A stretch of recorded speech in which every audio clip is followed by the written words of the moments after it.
Here we go again, time to bite my tongue. We've been stuck in this cycle for long enough.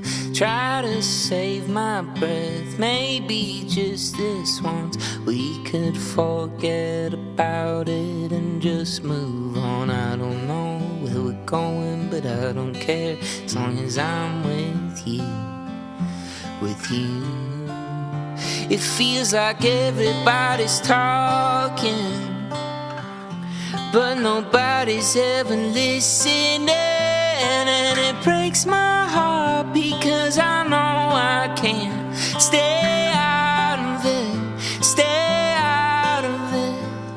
No better, bro, not to mess it up. Act your age, but it still might not be enough. No more safety nets, they're all watching us. Only silence inside of an empty love. I don't know where we're going, but I don't care as long as I'm with you, with you. It feels like everybody's talking, but nobody's ever listening, and it breaks my heart because I know I can't stay out of it, stay out of it, stay out of it. It's good to see you. Great to see you. Great to see you in your compound there. Yeah, it's not sweaty outside at Bonnaroo. Right. I'm excited. I'm used to seeing you side stage with hundreds of thousands of people in your element. So yeah. So it's nice to see you in your Zen mode, Jason. Yeah, I love Zen. I'm all about the Zen life. Yeah. How are you doing? Doing great, Jason. Jason, I was thinking about you the other day. Are you one of those guys who can memorize the lyrics to songs very easily? Like, if you're at a party and someone says, you're in Nashville, hey, what about this? Like, can you break it? Like, do you know what I mean? No, I'm really bad at remembering cover lyrics. I know the melodies very well, and I go out on a guitar, but I'm bad at remembering words. That is crazy to hear because being a lead singer, I mean, let's face it, your draft, you have to be a wordsmith, Jason, and you constantly have to have that in your head. Like, do you ever have, one of those nightmares where you go on and you're like, fuck, I'm on stage and you forget the lyrics and you're like, oh, sober. Absolutely. Yeah, it's happened so many times. It's happened. The worst is when you're trying to show somebody a new song and you're like playing like you're like, I want to show you guys this new song. And they're like, yeah, we're so excited. And then it doesn't go well. But I'm trying to be better at memorizing lyrics. I need to learn more covers. Probably should learn a couple covers songs, and then I'll be in good shape. Yeah, it's funny you say that, but yeah, I can't imagine where all those lyrics are stored in your head. It's insane. It's like having a massive computer of lyrics for you. I mean, even when you were starting with like 90s, like in 2016, yeah, which is already years ago, which is wild. Just the way you play with lyrics has always been a beautiful thing, Jason. Just in research, I mean, it almost seems like you're rapping. Like, really? I think so, man. And you mentioned cover songs. I really appreciate that. Yeah, thank you. I love the performances I have seen you where you layer snippets of songs like, I still haven't found what I'm looking for YouTube. Oh, yeah. Are these bands part of like your holy grail, Jason? Absolutely. U2 is one of the songs. Radiohead, there's Coldplay, Oasis. Yeah. Those are probably some of my top bands for sure. I love those bands. They are the reason why I do music. Yeah, it's really it's very cool. It makes all the sense in the world, especially live, because there is that similarity in a Michigander show. Like, it transcends. It feels bigger than a normal show. It's almost like God is in the room whenever you play. You know what I mean? Well, thanks. That's very special. I don't know what you mean because I'm not in the crowd, but that is a high compliment. Thank you.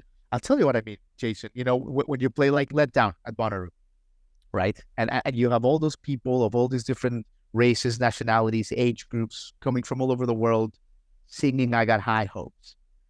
I think, as someone who admires the same bands you admire, that is why we are in this industry, to create that level of like magic, and you constantly create it. That's what I mean. Oh, well, thanks, man.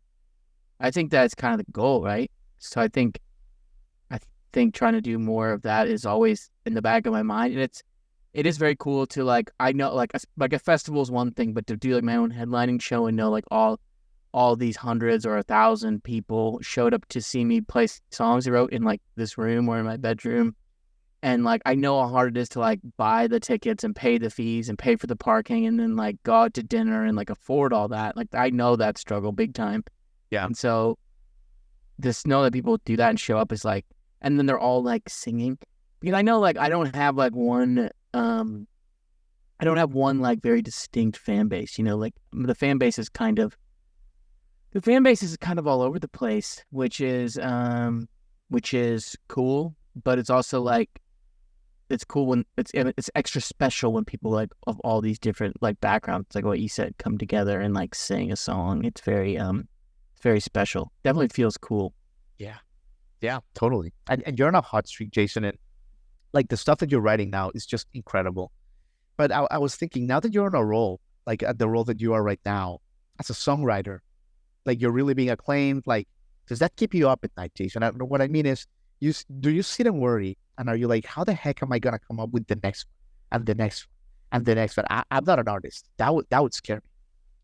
I used to think a lot more like that, but now I kind of I'm not really trying to repeat myself anymore. I think there was a time where like if I had some success on like Misery, which is a song, when that song did well, I was like, I need to make more of those. I need to make whatever that is because it make that work. But now I'm kind of at a point where it's like, I don't really care to do the same thing I've already done unless it's going to be better. So I kind of am in the mindset now of just like, as long as I put the time in and I work hard and I try to make music that I feel like is music that I personally would like, then I feel okay to just keep hustling and keep doing my thing, which feels really cool and exciting. Yeah. Yeah. I mean, in a way, I love that you talk about hard work and hustle, Jason, because I mean, you've always kind of had that. It almost seems like you had like a plan, but you just had that like that drive, that belief in yourself, even like when you were younger. It seems like when things are far from certain, when you're growing up, you're in Michigan, you're going to the radio stations. Where did this like blind belief come from, Jason? I think that's admirable. Well, thank you. I think it came from the fact that in high school, all my friends knew what they wanted to do. They knew they wanted to go to college and be a nurse or a doctor or a financial person or whatever. Everybody knew what they wanted to do. And only thing I really enjoyed, and I hated school, the only thing I really enjoyed was doing music. And so I was like, I'm going to do that.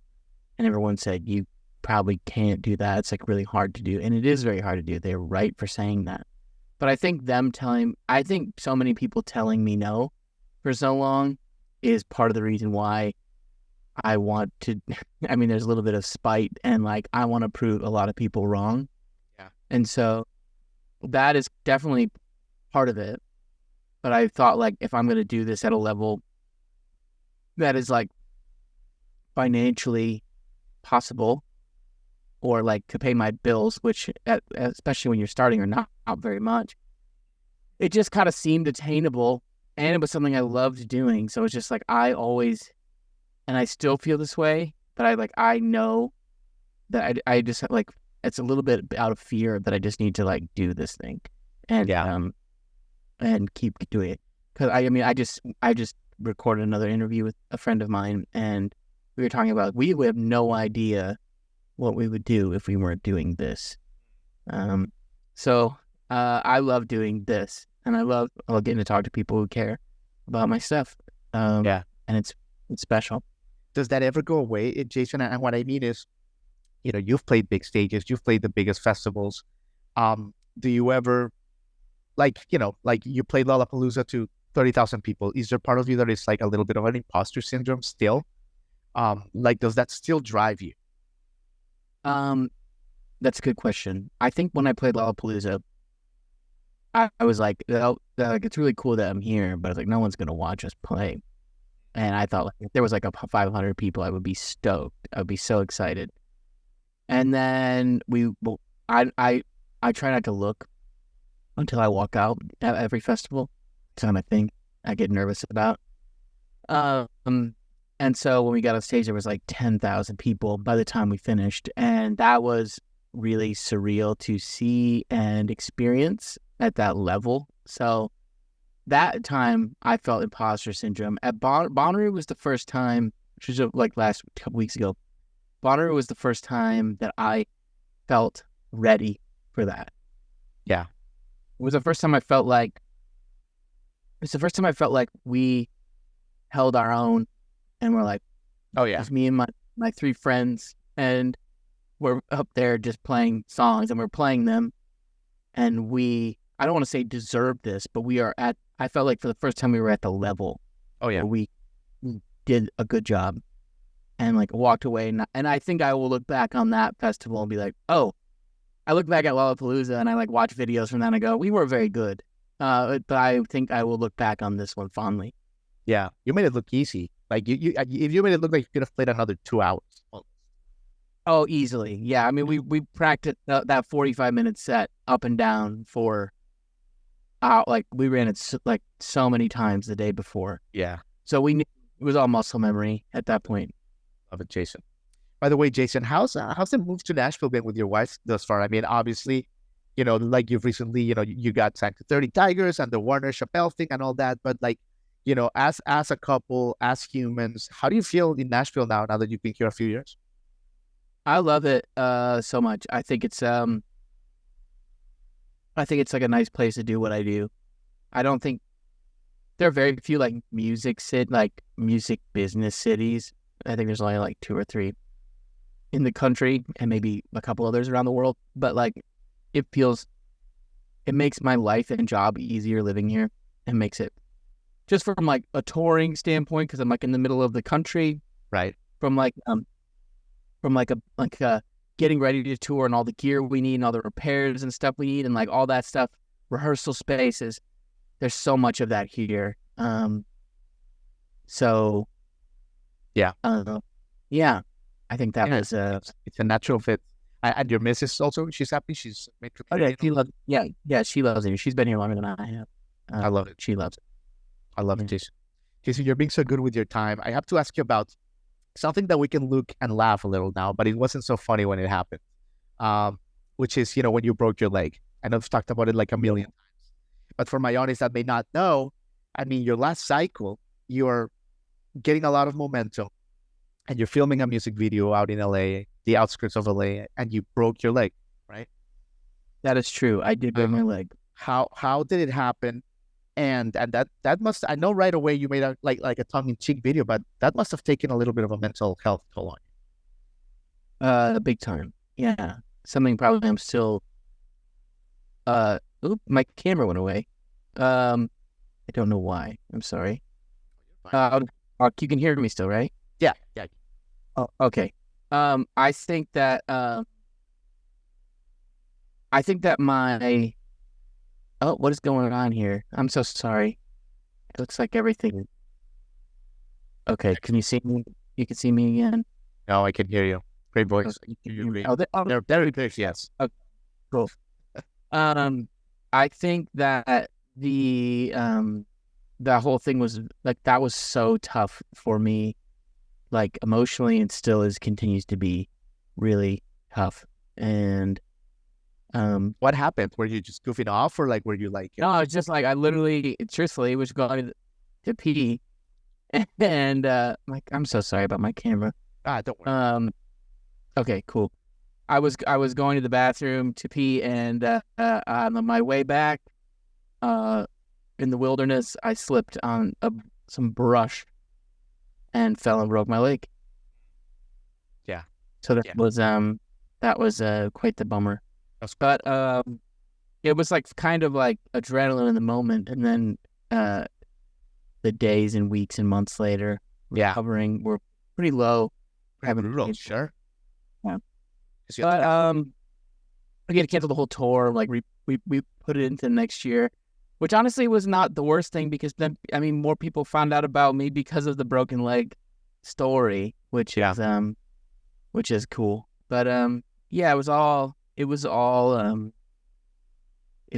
pretty Complaining. yeah, definitely.